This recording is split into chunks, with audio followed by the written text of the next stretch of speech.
चलिए आईडी पर वापस चलते हैं और स्ट्रिंग एरेज के बारे में सीखते हैं।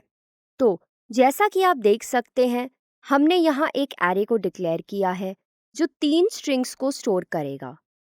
This is how we can write the index number for each string. अभी हमने आपको स्ट्रिंग को एरे में मैन्युअली स्टोर करने का तरीका दिखाया, पर ऐसा करना सिर्फ छोटे एरे में ही पॉसिबल है। वुडन एरेज का क्या, जो हंड्रेड्स और थाउजेंड स्ट्रिंग्स को स्टोर करते हैं? अब मान लीजिए कि हमें फाइंड आउट करना है कि इस एरे में प्लेस 112 पे कौन सी स्ट्रिंग स्टोर्ड है। Will we be able to do so manually? No, we can't. और इसलिए हमारे पास कुछ फंक्शंस हैं जो इस काम को हमारे लिए सिंप्लीफाई करते हैं। एरे में किसी पर्टिकुलर इंडेक्स की वैल्यू को फाइंड आउट करने के लिए हम गेट फंक्शन यूज कर सकते हैं। हमने ये सेम फंक्शन पहले भी एक बार स्ट्रिंग में पर्टिकुलर इंडेक्स से वैल्यू एक्सट्रैक्ट करने के लिए यूज किया था। हम इसे ऐसे यूज कर सकते हैं। This function will return the value stored at index 0 in the array. चलिए अब आउटपुट देखते हैं। Yes, it gives us the value hello that was stored at position 0 in the array. अब अगर आप देखेंगे तो यहाँ get फंक्शन के नीचे एक faded gray line है। Looks like the IDE is trying to tell us something. Let's hover over it and see what it says. तो यहाँ IDE कह रहा है should be replaced with indexing. हमें इसका मतलब नहीं पता, तो चलिए हम अपने कर्सर को गेट फंक्शन के ऊपर प्लेस करते हैं, Alt प्लस एंटर हिट करते हैं। Remember, Alt plus enter shortcut इस ट्रेनिंग में और आपकी सेल्फ लर्निंग के लिए बहुत यूजफुल होगा। कभी कभी जब आपको कोई एरर रिजॉल्व करने का तरीका ना पता हो, तो ये Alt प्लस एंटर आपको ऑप्शंस देगा जिससे आप एक फॉल्टी कोड को फिक्स कर पाएंगे और साथ ही नई चीजें भी सीख पाएंगे। Now let's select the first option that we get here. आप नोटिस करेंगे that the code has changed. Let's run this code and see if we get the same output. Yes, we do. चलिए अब देखते हैं कि IDE ने यहाँ क्या किया है। So, IDE के मैसेज से एक बात हमें क्लियर हो गई है कि IDE चाहता है कि हम अपने लिखे हुए कोड को इस कोड से रिप्लेस करें और IDE इसे इंडेक्सिंग कहता है। So, इससे हम ये समझ सकते हैं कि हम एरे का नाम और फिर इंडेक्स को स्क्वायर ब्रैकेट्स में लिख सकते हैं। इससे हमें उस इंडेक्स की वैल्यू मिल जाएगी। ये काफी नीट लग रहा है और गेट फंक्शन की रिप्लेसमेंट की तरह यूज हो सकता है। हमने पहले कहा था कि एरेज म्यूटेबल होते हैं, पर उनका साइज फिक्स्ड होता है।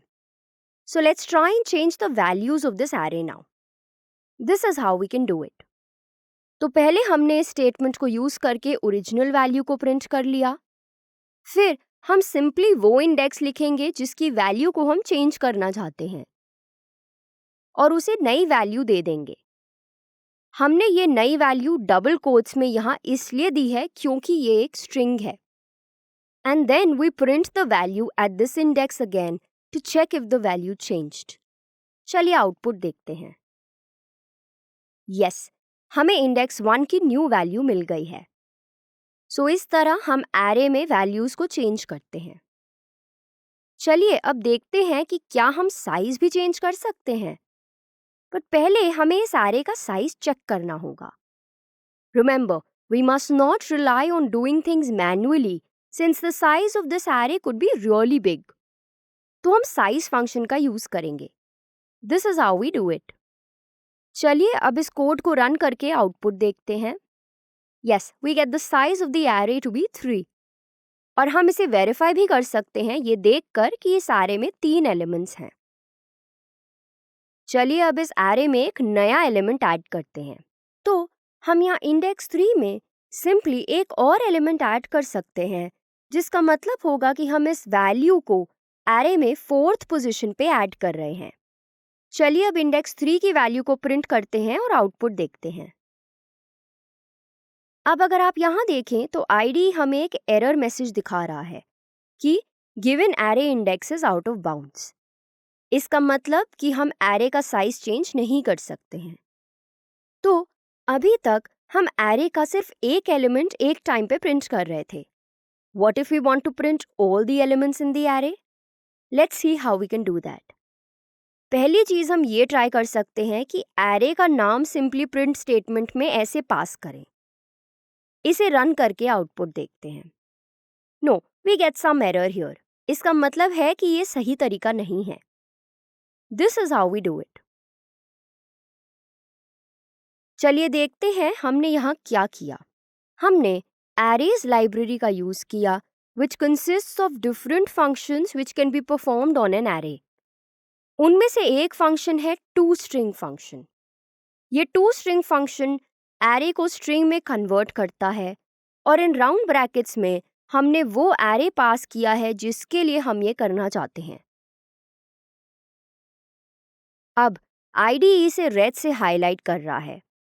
Let's hover over it and read the message. It says it's an unresolved reference. So, Alt plus Enter press करते हैं. Yes, it got resolved. तो अगर आप यहाँ देखें तो IDE ने इस एरर को रिजॉल्व करने के लिए एक स्टेटमेंट लिखी है. डोंट वरी, आपको इस स्टेटमेंट को समझने की ज़रूरत नहीं है. Now, let's look at the output and see if it works. Yes, it does. हमने एरे के सारे एलिमेंट्स प्रिंट कर लिए हैं. अब इस वीडियो को एंड करने से पहले let us look at the arrays.toString function that we used. arrays.toString function returns a string representation of the array specified within these round brackets. String representation square brackets में array के elements की list contain करता है और elements comma से separated होते हैं. तो ये पहले एरे को स्ट्रिंग में कन्वर्ट करता है और फिर एलिमेंट्स को प्रिंट कर रहा है. तो ये था एरेज और उनके फंक्शंस के बारे में. Click next whenever you are ready.